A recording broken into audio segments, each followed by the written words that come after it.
For the first time since the Presidential Task Force commenced the regular briefing, we had to postpone the briefing for Monday, 20th July 2020. On Sunday, 19th July 2020, the dangers that our frontline workers face on a daily basis was forcefully brought to our consciousness when the tweet from the Honorable Minister of Foreign Affairs, who is a member of the Presidential Task Force, went viral. That singular piece of information in the public space is sufficient proof to Nigerians that the virus is real and does not discriminate. Sequel to that development, the Presidential Task Force and its Secretariat immediately carried out a risk assessment and tested our members to determine their status out of an abundance of caution. Fortunately, as a precautionary measure, the PTF had earlier arranged that all journalists covering its activities should be tested equally by the Nigerian Center for Disease Control. I am pleased to inform you that testing of members of COVID-19 has been a regular exercise for the PTF, and that policy would be sustained. I'm also pleased to inform you that having successfully taken all precautionary measures regarding safety, the normal business of the Presidential Task Force has resumed. We will, however, not lower our guards for any reason because the nation cannot afford to shut down its response.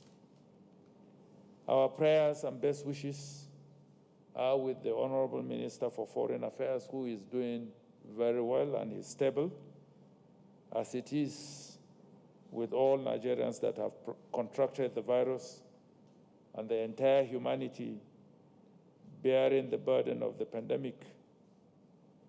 We wish them all speedy recovery. As we progress, however, the Presidential Task Force might reconsider restructuring the mode of delivering some of its activities, relying more on technology to minimize the risk associated with unavoidable physical contacts.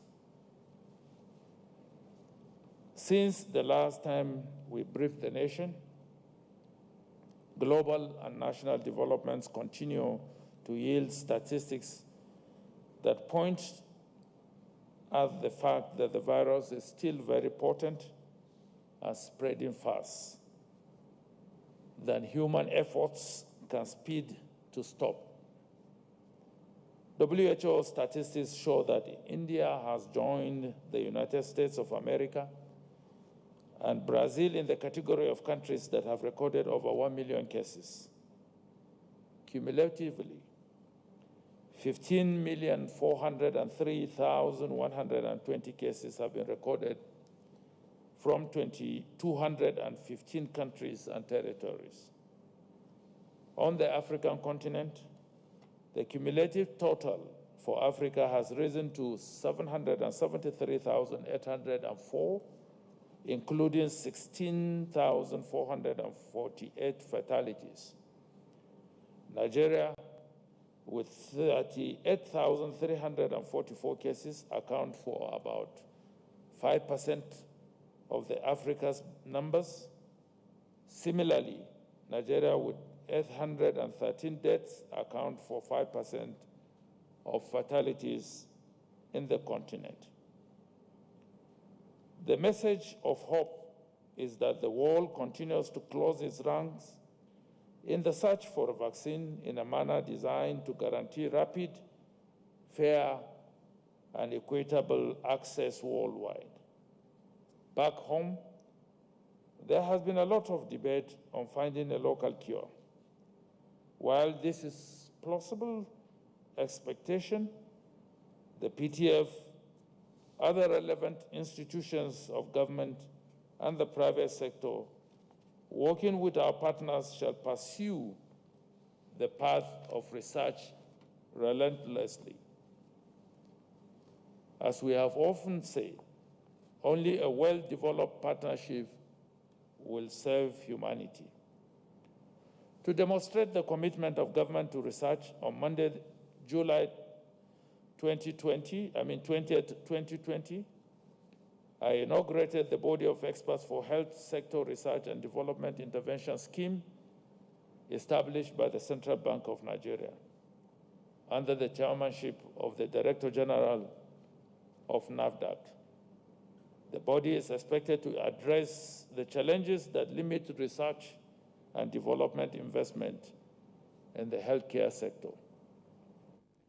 While we do that, it shall be the duty of Nigerians to change their behavior and scale up their compliances with non-pharmaceutical measures.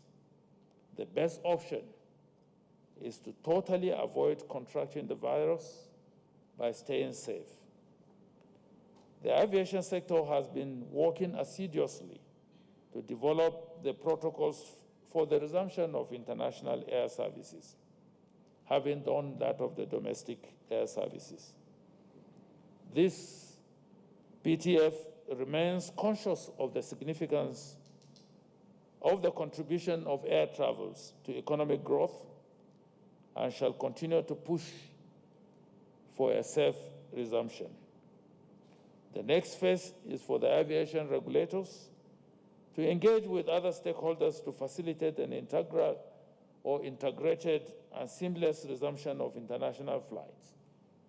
I plead with all Nigerians to await authentic information from the aviation authorities and discountenance fake news and speculation on dates.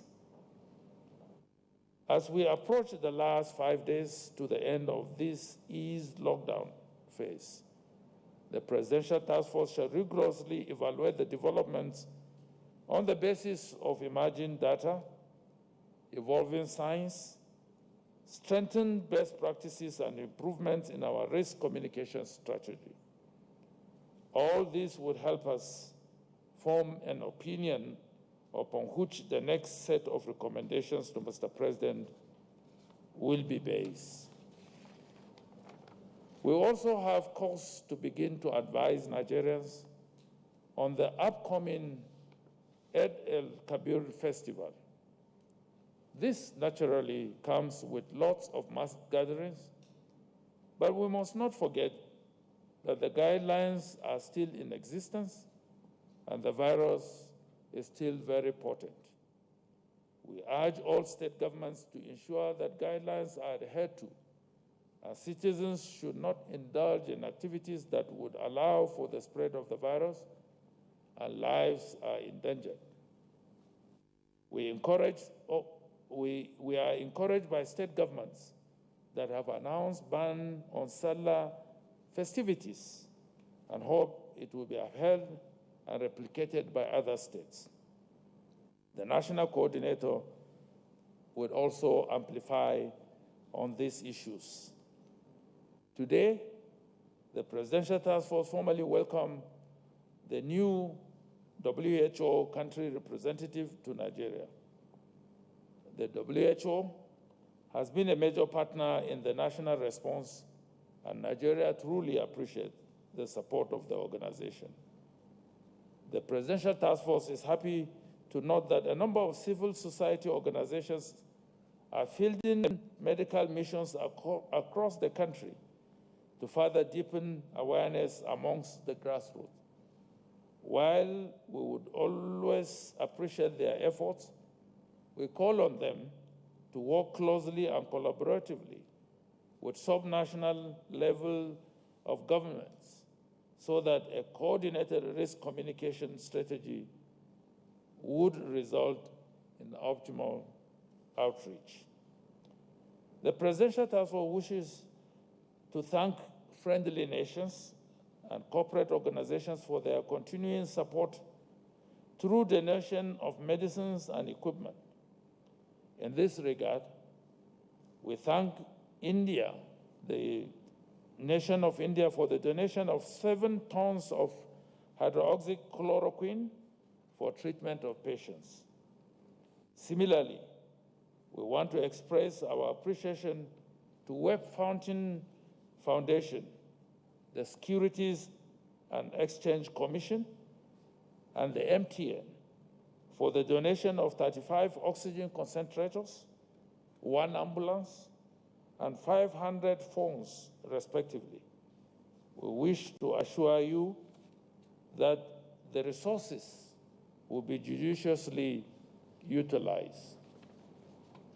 The subnational entities have also escalated the levels of their ownership, and we will encourage them to continue, as that is the most practicable means of dealing with the community transmission phase of the virus.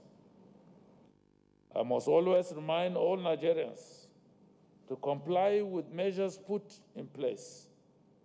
Remember to wear your mask in the proper manner when in public. Do not share face masks, because any face mask that is already reused becomes a contaminated material and could be dangerous.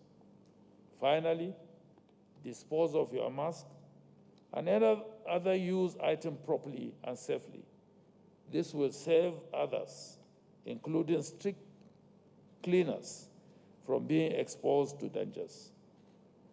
Finally, the Presidential Task Force finds it necessary to re-educate Nigerians on the policy and strategy for the coordination and management of resources for the national response. For the avoidance of doubt, the Presidential Task Force provides leadership, guidance, and coordination. The resources generated by the private sector, especially COVID, is managed and delivered in kind on specific projects. The same goes for the deployment of resources in the United Nations One Basket Fund and the NMPC and partners support. The national coordinator will elaborate more on COVID and other resources from the international community. I now have the honor and singular privilege to invite the Honorable Minister of Health, the DG, NCDC, and the National Coordinator to present their updates. And I thank you most sincerely for listening.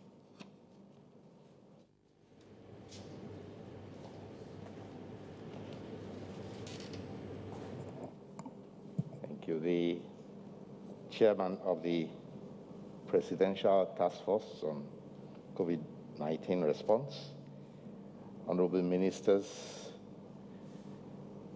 Permanent Secretaries, National Coordinator, Director General, ladies and gentlemen. The COVID-19 cases recorded daily over the past weeks now fluctuate within the 500 to 700 bracket,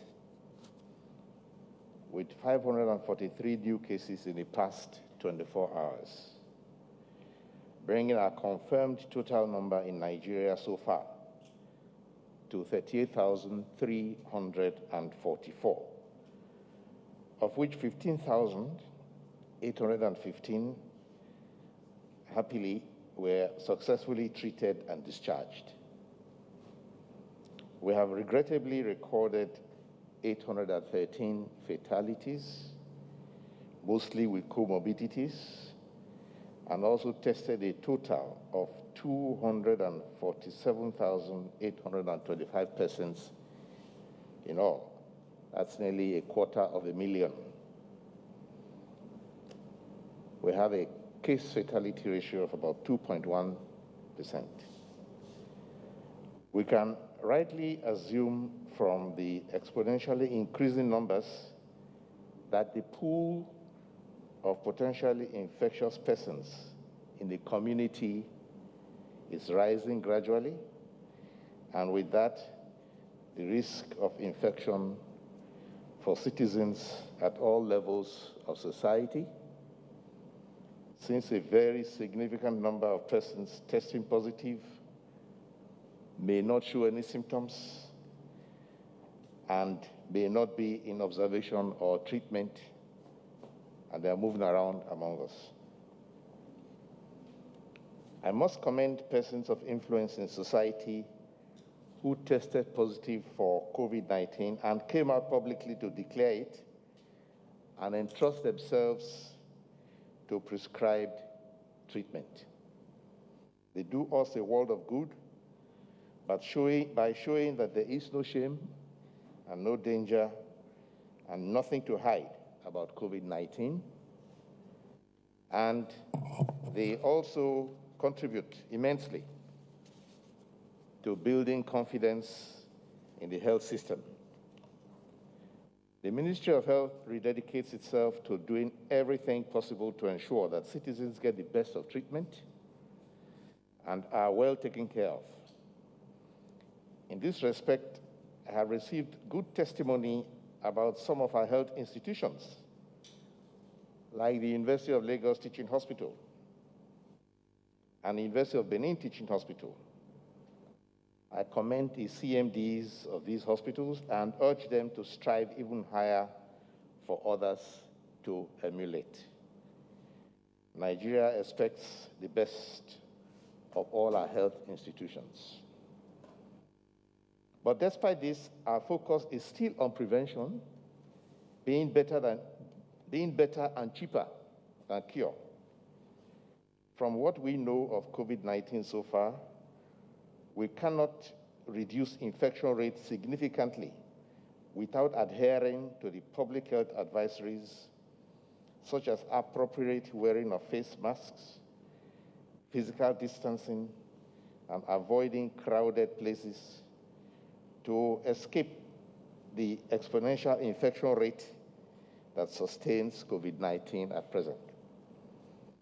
If we accordingly take responsibility, we can save lives, including our own and that of our beloved ones. The evidence on the side of wearing a mask to protect yourself and others is now incontrovertible. We should all comply.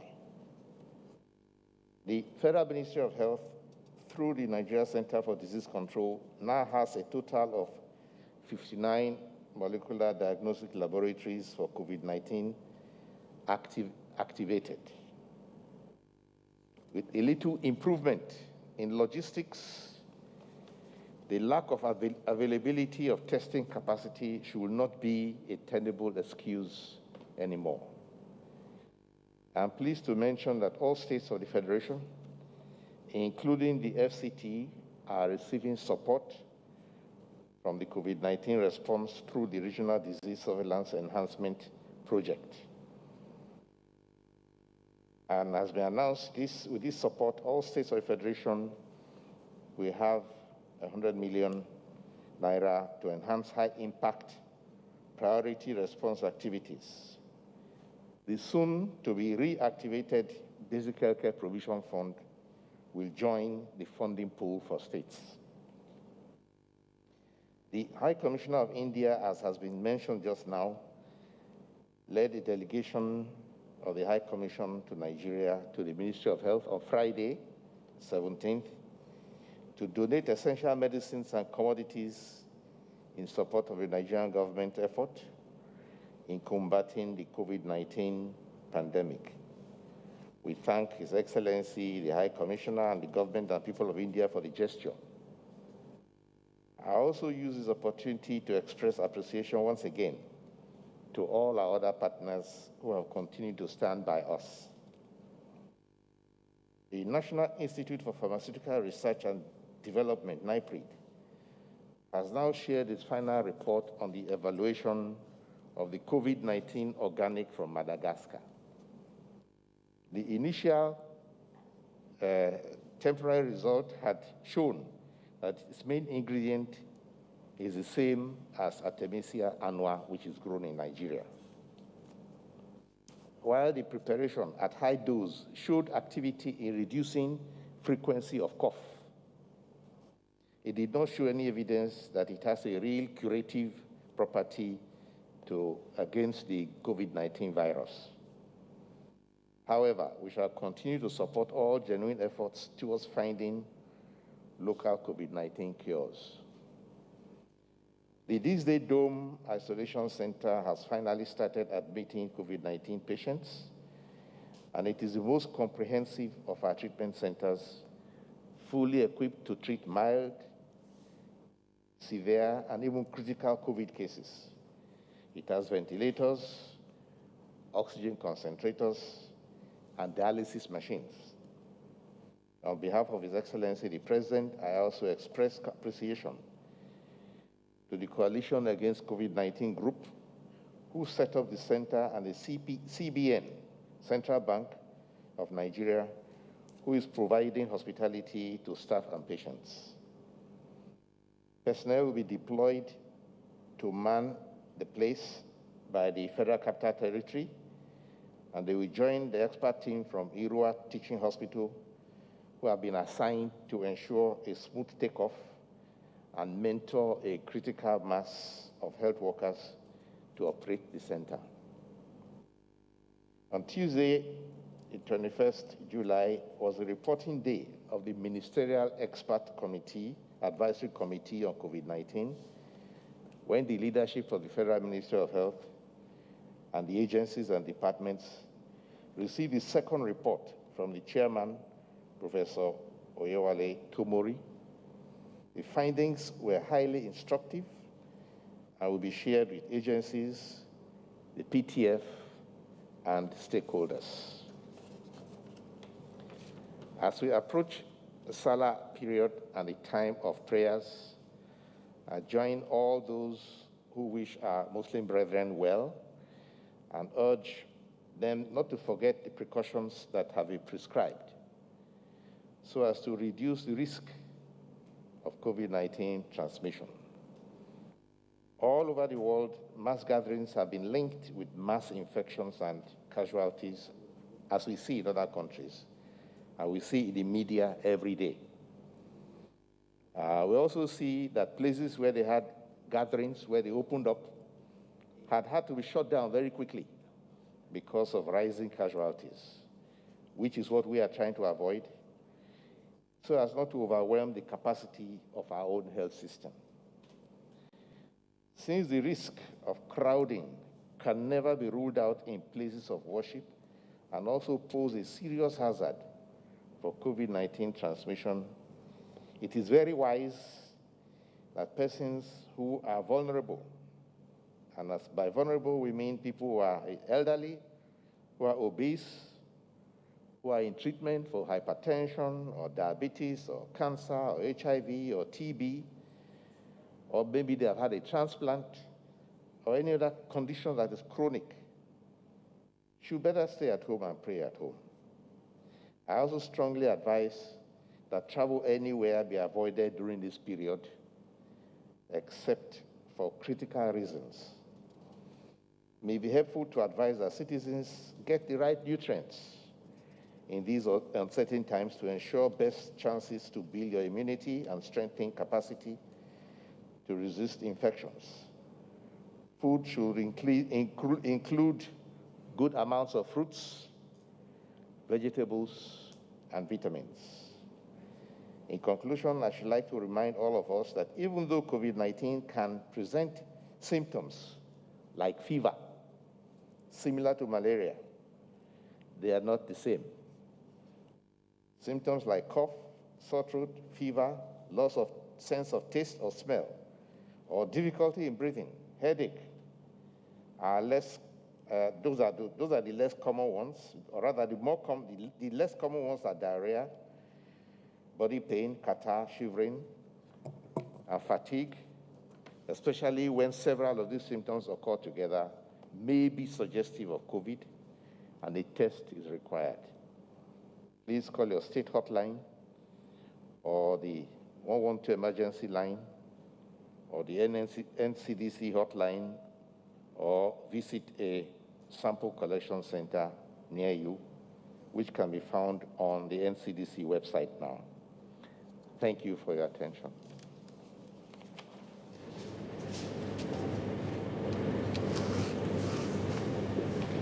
Chair of the Presidential Task Force and Secretary to the Government of the Federation, honorable ministers, gentlemen of the press,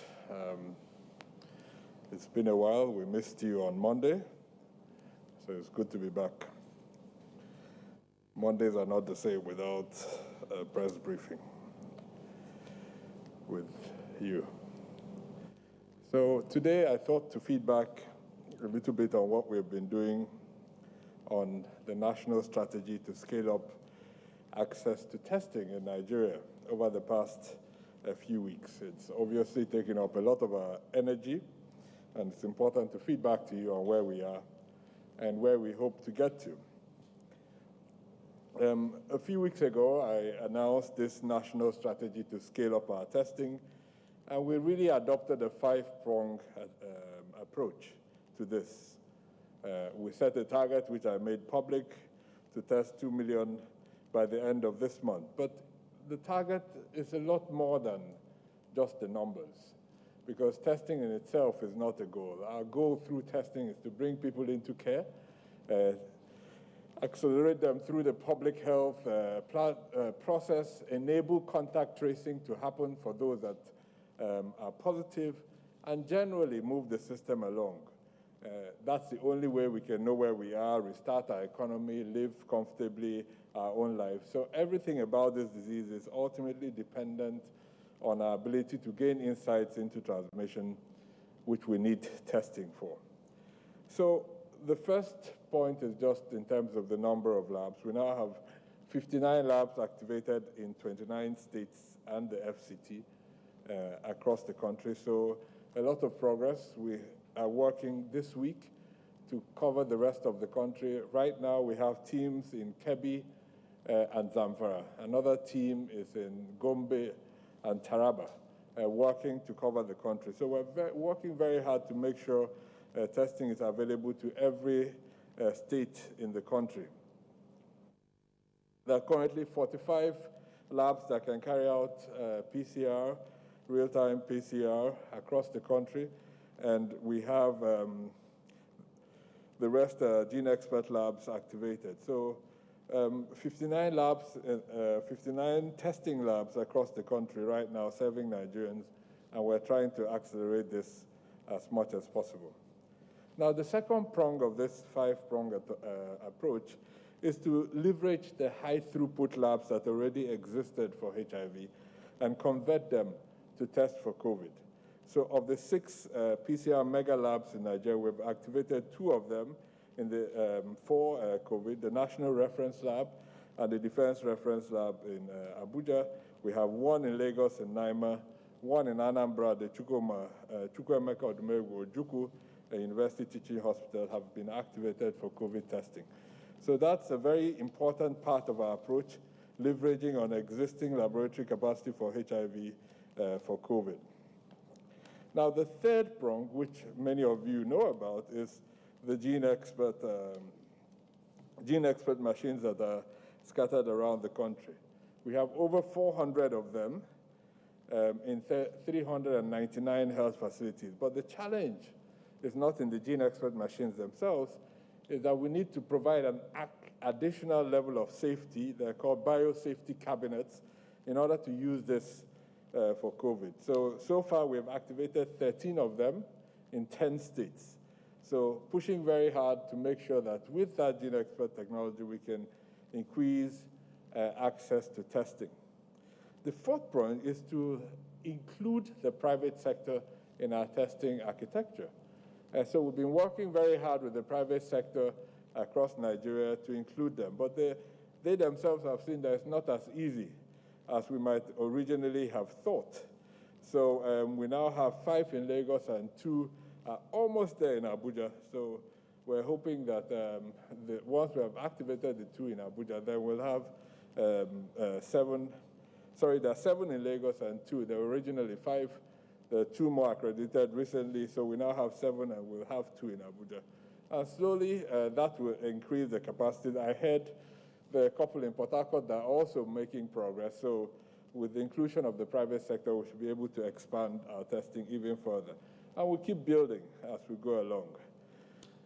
The fifth prong of this, our strategy, is to explore the role of rapid diagnostic test kits.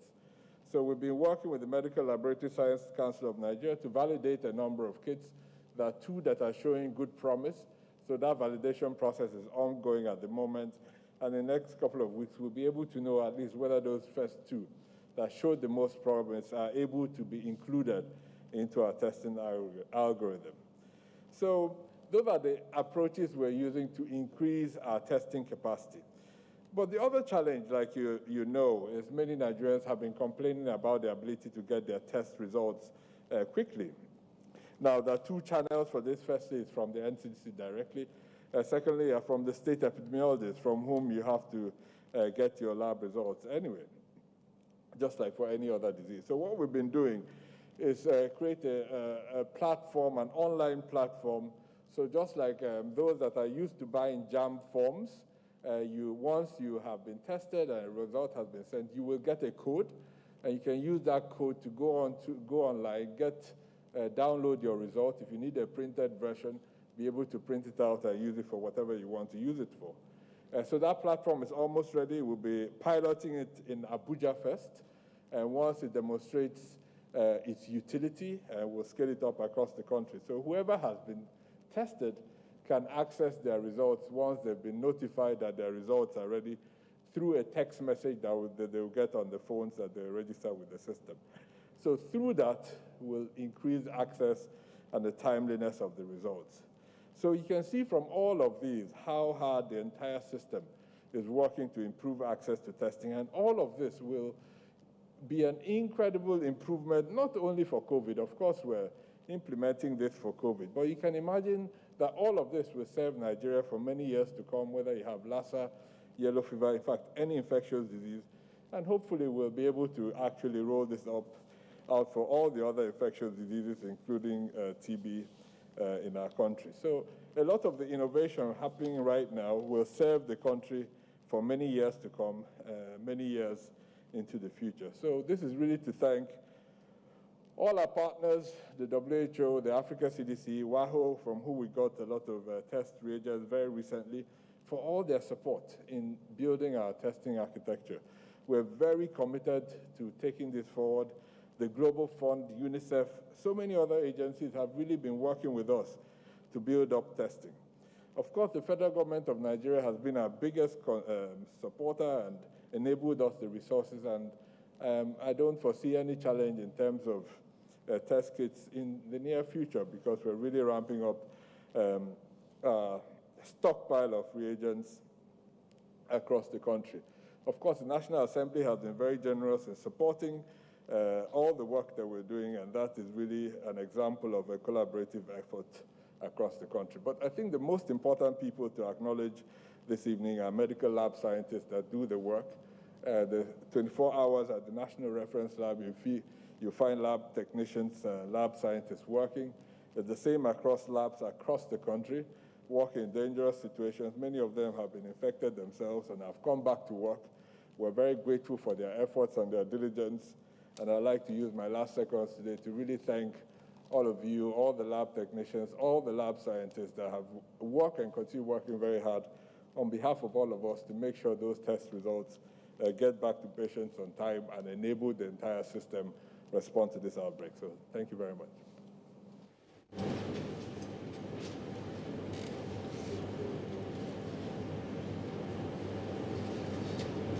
The chairman of the Presidential Task Force, honorable ministers, members of the Presidential Task Force, gentlemen of the press, good evening.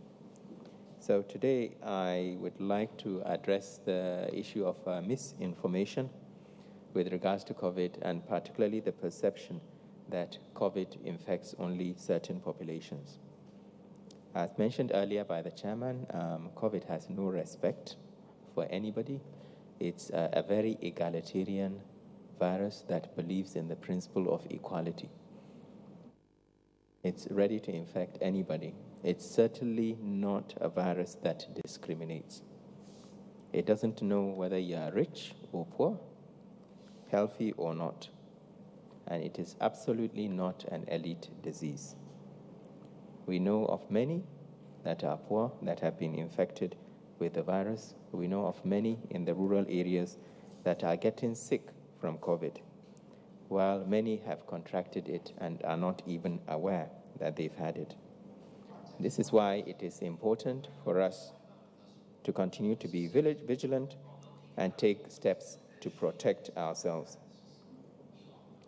There's no doubt that people are tired of COVID. There's no doubt that we are all tired of the pandemic. It has gone on for quite a while. But remember, the virus does not tire. It is not fatigued. It is looking for any opportunity to infect us.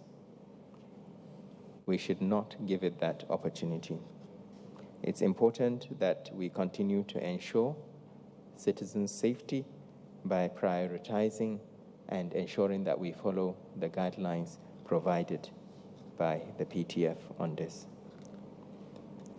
The other issue I wanted to talk about briefly is the issue of communications and strategy change with regards to this. As you are aware, through our risk communication pillar, we continue to do weekly polls, NOI polls, targeting thousands of Nigerians, both at the national and specific state levels. The PTF will be adjusting its communications approach and sensitization strategy based on our polling data and grassroots intelligence. We are trying to reach more and more Nigerians with life-saving information to mitigate the COVID infection. We are also trying to change people's behavior and ensure that the best preventive measures are applied across board by all of us. In this regard, the National Orientation Agency has been conducting community mobilization and sensitization programs in the hotspot local government areas linked with high burden of the disease. This includes sensitization on the use of face masks in motor parks for drivers and passengers, motorized campaigns in markets, door-to-door public awareness campaigns, as well as advocacy to community leaders. The private sector is a potent partner in this regard, and we continue to work with them to utilize their structures, especially when it comes to the social media, and to share data-driven messaging and behavioral change information to the grassroots. The task force is also partnering with the Federation of Muslim Women's Association and the Christian Associations of Nigerian Women to support our aggressive approach towards behavior change at the grassroots. I would also like to mention the critical partnership with other major radio stations, including Voice of Nigeria, Radio Nigeria, Wazobia, Ray Power, and a lot of others, too numerous to mention, in order to develop COVID-related programming that features COVID survivors, religious and traditional leaders, frontline healthcare workers, and other members of the public, so that we can foster a dialogue around COVID-19 and address some of the misinformation as regards whether or not COVID exists and whether or not it is really a health issue. It is only by working collectively and together that we can beat this disease. Finally, as mentioned by the chairman, next week we will be addressing the issue of Salah. We will be liaising with our religious leaders and build on the guidance we have already provided for places of worship to come up with a clear advisory on how Nigerians should best conduct themselves during this festive occasion so that they remain safe and we all remain safe. We will also be providing a summary of achievements by our key partners, including CACOVID, in line with our transparency principles. Thank you.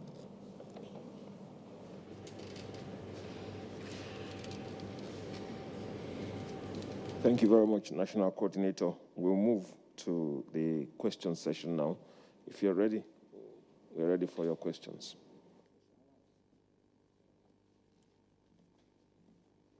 Mr. Chairman, members of the task force, my colleagues, good afternoon. My name is Nancy Oyedia Orom from AIT.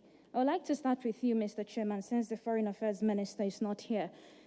So just yesterday, we got a report from the United Arab Emirates giving Nigerians whose visas have expired up till the 17th of August to leave their country or face legal consequences. So I would like to find out what are the implications of this for Nigerians who are yet to be evacuated from that country and those who do not have resources to pay for their air ticket to be airlifted back to Nigeria. Now, to the Minister of Health, so I'm sorry I have to bring up this issue again of hospitals rejecting patients. Just yesterday, DAC Communications PLC lost a senior consultant as a result of this rejection by hospitals. Yes, he tested for positive. He was still awaiting his result, and because of the symptoms was degenerating. So he was taken to about 3 hospitals here in Abuja, and he was rejected. Eventually, when he could access medical facilities, he gave up and died, I think just yesterday. So it brings me to my question. Have there been any hospital that have been brought to book as a result of this rejection that have become a regular phenomenon? And to the Minister of Education, sir, some parents have contacted me saying that private schools have reached out to them to pay for third-term school fees, even as schools are yet to resume. So I don't know if the ministry is aware of this. And also still staying with you, sir, WAEC is a West African examination that about 5 schools are supposed to be participating, but Nigeria seems to be the only country that have taken a U-turn from participating in this exam. So I want to know, have you taken out time to do like a peer review or analysis of what some of these countries are doing that Nigeria could actually do also, just to accommodate some of the peculiarities that is a major bone of contention for us? And also, I want to believe that since the decision was taken for Nigeria not to participate, you have been engaging with WAEC, maybe for a possible reschedule for just Nigeria alone as a country. Finally, sir, in the guidelines that you reeled out for safe resumption of schools, you said that schools should assess themselves and then send a report to the Ministry of Education. I'm a bit worried how authentic that report will be, making them the judge of themselves. I don't know if your ministry have come up with mechanism to check the preparedness of the schools for possible resumption. Thank you.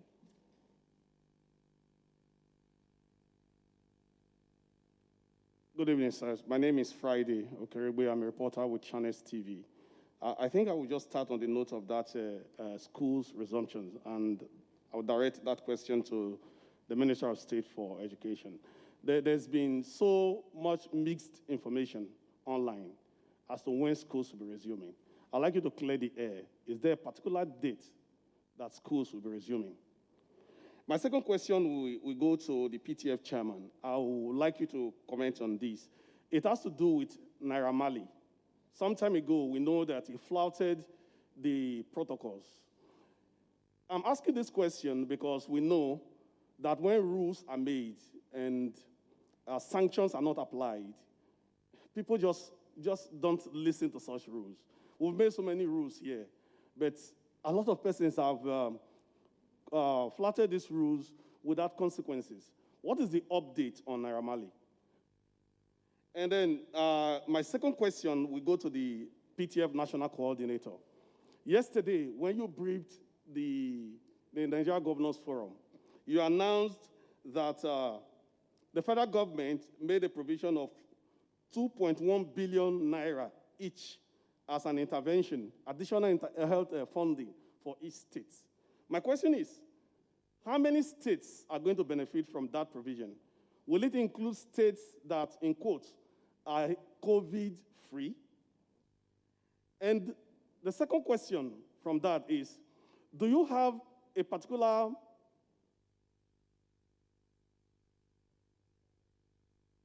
okay, I thought he's not listening. Do you have a mechanism, a strategy on ground to monitor the the use of that fund that the federal government is giving to the states, as you announced at the NGF yesterday. My other question, we go to the Director General of NCDC. It has to do with an event that happened at the Gwagwalada Treatment Center at the weekend. It's an unfortunate one anyway, because someone who is close to me actually developed symptoms, and he lives close to Gwagwalada, so he went straight there. And of course, expectedly, since there is no test that shows that he's a COVID patient, he was not admitted. And then 2 days later, he got tested. But before the result could come out, he developed very critical a symptom. He couldn't breathe, and was referred. He went back to Gwagwalada, where they also said they can't admit him as a patient because the result is yet to come. So the question is this: what is the procedure actually for admitting someone in the treatment centers? And you partially talked about it, but why does it take this long for people to actually get their results? Because some are dying in the process of waiting for their results to come out. And then the Minister of Health, I would like you to comment on this, my last set of questions. The United Kingdom has a new policy now that allows healthcare workers to come into the country and get visa on arrival. This is actually driving a lot of medical workers from countries, especially in Africa, in Nigeria inclusive. What is the government doing in that regard to ensure that the little health workers that we have that are not even enough for us will not take advantage of that and all of them migrate to such countries? And secondly, is the government also doing anything regarding those vaccines that show early signs of potency that countries are already mopping up in their countries, like the United States and even the UK? They're already mopping up some of these vaccines. 3 of those vaccines that were announced last week, they have high potency results from their preliminary testing. Are we planning anything similar to that so that we'll not be left out at the end of the day? Thank you.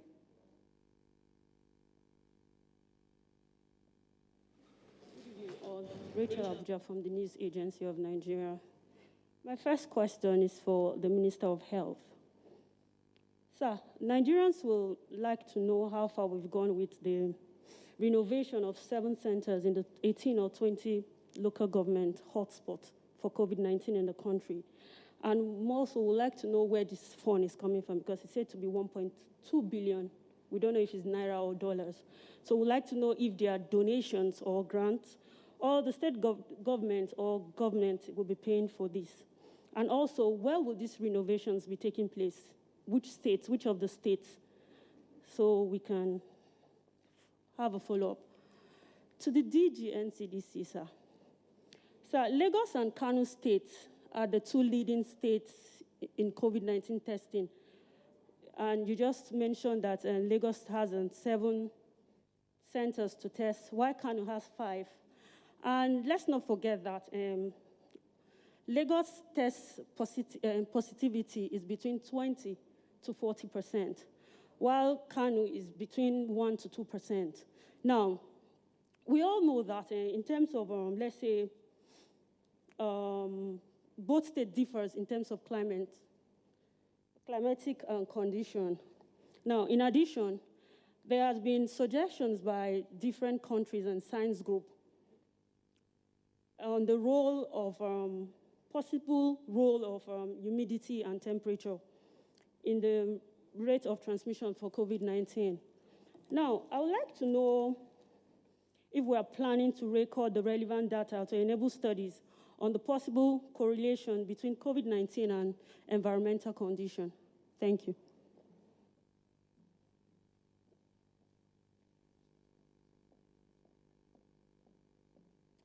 The Chairman, National Coordinator, members of the PTF, my colleagues. My name is Amaka Ode. I report for Arise News. Well, from your opening statements, most of my questions were answered, but just remaining a few. And I'd like to start with the DG of the NCDC. Well, you spoke about ramping up our test capacity. What is our capacity at the moment? How many reagents do we have, and how far would that take us? And my next question also is for you, How many tests do we conduct averagely? Speaking daily now, because we're seeing this result come out every day, and we're seeing the numbers really go. Yes, we know we haven't peaked yet, but we need to know average, how many tests we conduct. And finally, to the Minister of Health. Well, sometime about 2 weeks ago, you had actually announced that hospitals in Abuja will become sample collection sites. How far with that announcement? I asked this because the Gariki Hospital, I had a reason to go there, and there was a suspected case of COVID, but they say they are not accredited to take any samples or even hold any patient there. And also, some time ago, you had spoken about hospitals creating a space, even though a person hasn't carried out a COVID-19 test, but at least a place where they can be managed instead of being turned back. Is that applicable to every hospital in the FCT and across the country, or is that for specific health facilities? We need that clarification so that way people know where to go just in case. Thank you.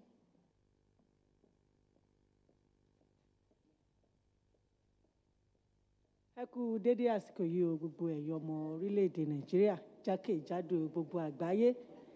Ní ìrọ̀lẹ́ yìí, màá fẹ́ mínísítà wà fún ètò ìlera ní ti abẹ́lé, Sẹ́nitọ̀ Adeleke Mamora, kán bá wa dáhùn àwọn ìbéèrè èyí tí mo fẹ́ béèrè lọ́wọ́ wọn ní ìrọ̀lẹ́ yìí. Àkọ́kọ́, mo fẹ́ bẹ̀rẹ̀ láti ibi tí iléeṣẹ́ amóhùnmáwòrán ti Channels tó ti kọ́kọ́ bẹ̀rẹ̀ nípa ìtọ́jú àwọn tí wọ́n ní àrùn yìí nílé ìwòsàn. Ó ṣe ní láàánú wípé ọmọ kékeré kan ní ìjàmbá mọ́tò, wọ́n sì gbé lọ sílé ìwòsàn. Ṣùgbọ́n nítorí pé àrùn COVID-19 tó wà níta, àwọn onítọ́jú wọn ò tọ́jú ẹ̀, ó dẹ̀ gbabẹ̀, ó di olóògbé. Ǹjẹ́ a lè sọ wípé eléyìí bójúmu àbí ó kù díẹ̀ káàtó? Ìlú Àbújá níbí báyìí ni eléyìí ti ṣẹlẹ̀. Èkejì ni wípé ẹ̀ẹ̀mélòó ló yẹ kí èèyàn ṣe àyẹ̀wò àrùn COVID-19 láti mọ̀ bóyá lótìtọ́ àti lódodo lẹ́yìn ní àrùn COVID-19.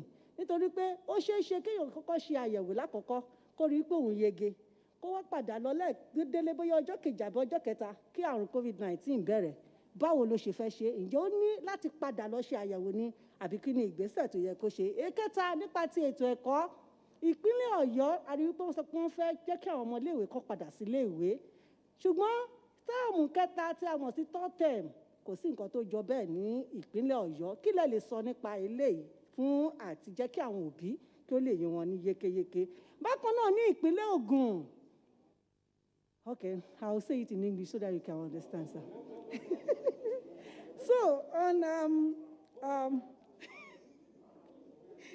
So in Ogun State, sir, ní ìpínlẹ̀ Ògùn, my minister, sir, ní ìpínlẹ̀ Ògùn, ìṣẹ̀lẹ̀ kan ṣẹlẹ̀ níbẹ̀ débi wípé arákùnrin yìí wọ́n ní pé kò tẹ̀lé òfin èyí tí wọ́n fún wọn lórí àrùn COVID-19. Ṣùgbọ́n nígbà tó débi tó ti fẹ́ jẹ níyà, wọ́n ní kó mú owó wá. Owó tó rí kò pé, ó lọ, ó padà, wọ́n gba mọ́tò ẹ̀ sílẹ̀. Nígbà tó máa padà dé, wọ́n ní pé àwọn ò lè gba owó yẹn. Ó ṣe ní láàánú wípé lójú wọn ń bẹ̀ yẹn ni arákùnrin ti gbóògùn jẹ tó dẹ̀ gbabẹ̀ kú. Ṣáfẹ́ sọ pé lára àwọn tí àrùn COVID-19 pa ní eléyìí ni àbí àìsàn owó ló jẹ́ kí àrùn yìí pa? Eléyìí tó wá gbẹ̀yìn ni pé mo fẹ́ rọ iléeṣẹ́ elétò ìlera lórílẹ̀‐èdè Nàìjíríà. Àwọn onímọ̀ ìjìnlẹ̀ pọ̀ lórílẹ̀‐èdè yìí tí wọ́n jẹ́ ọ̀dọ́. Àwọn míì gan tẹ̀ ti sá lọ. Ṣé bí àwọn dókítà lásán pé wọ́n fẹ́ sá lọ sí ìlú òyìnbó? Àwọn onímọ̀ ìjìnlẹ̀ gan ń lọ nítorí pé kí ni? Ó dàbí pé wọ́n káràmásìkí wọn ní ilẹ̀ òkèrè ju orílẹ̀‐èdè Nàìjíríà lọ. Mo fẹ́ kí iléeṣẹ́ elétò ìlera kó wo àwọn bíi NCC, Nigerian Communication Commission, àwọn NITDA àti Federal Ministry of Science and Technology láti lè rọ àwọn ọ̀dọ́ yìí láti padà wá láti lè ṣiṣẹ́ èyí tó dára, kán bá lè ran wá lọ́wọ́ lórílẹ̀‐èdè Nàìjíríà. Ẹ má jẹ́ ká sọ àwọn èèyàn tí a ní orílẹ̀‐èdè yìí nù. For the Federal Minister of Education, sir, so that you understand it in English, what I asked my minister is about education, sir. In Oyo State now, the government said the people can resume in September. There is nothing like third time. What can you say about this? Thank you very much, sir.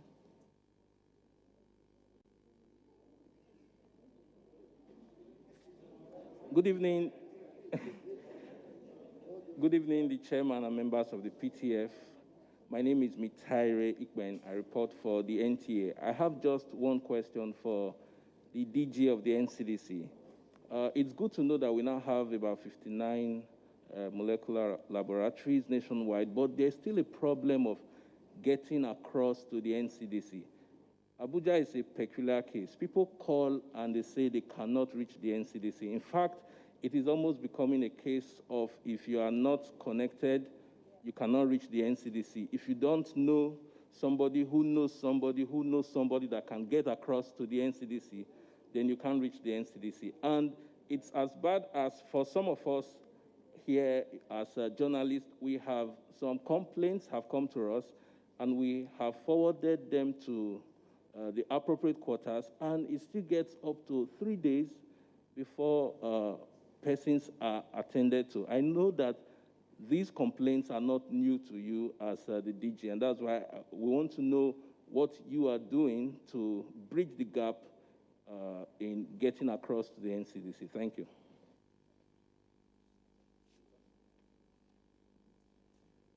Thank you. We've taken all the questions, and we'll be receiving responses from the Honorable Minister of Health, the DG NCDC, the National Coordinator, the Honorable Minister of State Education, and the Honorable Minister of State Health.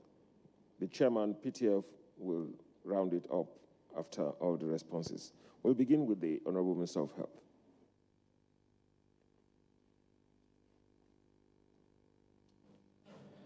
So thank you for the questions. The first one is about patients being rejected in the treatment centers in hospitals. That is regrettable. It is not what should be happening anymore. Yeah, it is true. I had a meeting with the Honourable Minister of the FCT a couple of weeks ago, in which we dwelt on this topic and called all medical directors and chief medical directors of both federal and FCT-owned hospitals to impress upon them that nobody should be rejected. We are going to repeat that with private hospitals. We are preparing the grounds for that, to call private hospitals and also speak to them on the same topic. The policy of the government is that all persons who come to hospitals should be given attention, no matter how basic, and to call for help. But of course, we are still working on improving our programs, and part of that is the communication we give here every day, that people who have tested positive should not disappear. You should register yourself. We say that every day here, and today I also pay tribute to influential persons who declare, yes, I tested, I was positive, I'm going to treatment. It's a good example. So we believe that if more people were doing that, then the number of surprises of people who fall suddenly ill at night and they're looking from one place to the other, the number will be less if people would actually comply with that. And I express my deep regrets to the family of the person you mentioned. I think we said that communication. I deeply regret my condolence to the person and to the family. It's a deep loss. That's the kind of thing we are trying to avoid, that we lose anybody to COVID-19. We're always talking about reducing fatalities. And we can only do that with cooperation of all citizens. And part of it is that anyone who tests positive should present themselves for treatment. If they have comorbidities especially, they should in fact go on admission so as they are supervised all through the time. The other strategy we have is that we have instructed every hospital to also be ready to test, ability to test. That one is still ongoing. I think there are about 7 of them now that are already prepared to do testing, to take samples. The DG of NCDC will speak more about that because they set up this system that you can collect samples at certain hospitals, various hospitals, it's not a big deal, but they're prepared, who are equipped, trained, and ready to be able to collect samples and have them collected. That is in progress. And then we are also setting up, which is already functioning, an ambulance system that you can make a call, and then the ambulance will pick you up and take you to where you will be treated, so that you are not the one running from one place to the other looking for a place of treatment. So that is already in the work here. We did one, we set it up in Kano, and it's worked very well there.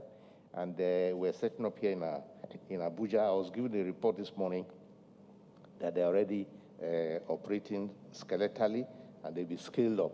So that if you call a number, you have symptoms, you're in dire distress, you can call and you'll be taken to where you definitely be treated. Because not everybody knows the best place to go to. If you go to a hospital next door, which is not ready for you, they will tell you they won't be able to treat you. But we also urge even such hospitals to at least give oxygen and then call for the ambulance. All clinics should know the ambulance number by now. So we request that all citizens be ready to comply with these guidelines that we have given. If you have comorbidities, please report. And if you feel that you are getting bad, funny symptoms, which I listed just now, I listed them during my speech today. If you have any of those symptoms, you have to go early enough to an accredited hospital for testing. Don't wait and say, okay, till tomorrow you will go, because COVID does not know day or night. So if you get symptoms at 6 p.m., you say, okay, tomorrow you will go, it may be too late. It doesn't know, it won't wait for you. Nothing is going to wait. So you have to act fast and avoid situations where things now become an emergency, which would also not have been. So please, everybody report in time, and we shall reduce, that's our objective, to reduce the casualties. Now, with the question of vaccines, yes, we are observing the development on the vaccine. There are several vaccine candidates being tested in various countries right now. Everybody is scrambling to get the vaccines. The High Commissioner of India spoke in that respect when he visited us some time ago, just a couple of days ago, to say that India is also working on developing a vaccine. I've heard the president of China make the same statement. In America, they obviously do a lot of tests, and the UK and other countries in Europe, everybody is scrambling for vaccine. Now, His Excellency, the President, has started an initiative by which the African bloc of countries should work towards getting access to vaccines. That initiative is ongoing to be able to make sure that Africans are not shortchanged when vaccines do come out. And it's our prayer that these vaccines come out in large areas, in large numbers and in multiple sites. With regard to the hotspots and the 2.1, I will leave that to the national coordinator. He is the one looking at the hotspots in the country, the local governments that are particularly suffering from the widespread infection of COVID-19, and also the question of allocation of funds from those sources. Now, we have spoken about the sample collection site. Our objective is to make sure that all hospitals are able to take samples. Taking samples is not a big deal. All you need is a good logistics to collect all of them. Most of the PCR machines have capacity to test large numbers at once. They can test several, do large numbers. So if you collect all the samples, you can do one test, you can get many results coming up. They are, as we know now, they are being used at less than 40% capacity. So the logistics is what has to be done properly and with some more experience. The management of cases, it's not every hospital. There are specialized hospitals that are doing COVID-19. Isolation hospitals, we are told, we've named them here before many times. Those are the only ones taking care of COVID-19. But any other hospital that intends or desires to participate in treating COVID-19 patients can request for accreditation. A team will come and accredit the hospital, and specialists can help to demarcate the areas, the so-called clean and dirty areas for you, and give you necessary training and make sure you have the necessary staff. So that is possible. But if you are not accredited, this is not something that anybody should be treating anyhow. Okay, with regard to the doctors, well, you see, this period is a very uncertain period where all countries are looking for doctors from everywhere and trying to make sure that you don't only think of buying equipment, buying commodities, buying that. You also want to increase your manpower, and they are ready to take manpower from everywhere. So we are trying to see that we keep our own manpower here. As you know, there are incentives that have been given, like life insurance and hazard allowance and so on. All those ones have been provided. And we hope to continue to chatting with our resident doctors and urging our state governments to actually employ the doctors who are unemployed and make sure that the availability of manpower for health is not compromised. So I think that that will be the subject of conversation when we speak with the NMA and the Association of Resident Doctors. So I think that is all we have here. The number of hospitals that can take samples will continue to increase. We hope that we can be able to help many hospitals to at least take care of emergencies that come in and then call for help, that you have an ambulance system that will come and pick up the patient from where they first arrived and take them to a designated treatment center. So when that system starts working, we see the value of a medical emergency system. As you know, we are working on what we call a national emergency medical system and medical service and ambulance system. National Emergency Medical Service and Ambulance System, NEMSAS, which is under development to be able to provide services of all kinds of emergencies, including obstetric. Those who can't, who have delivery issues and so on, you can call a number and the ambulance will come to pick you up. Paramedics will be on board. That system is under development. We have a consultant helping us with developing that system. Thank you.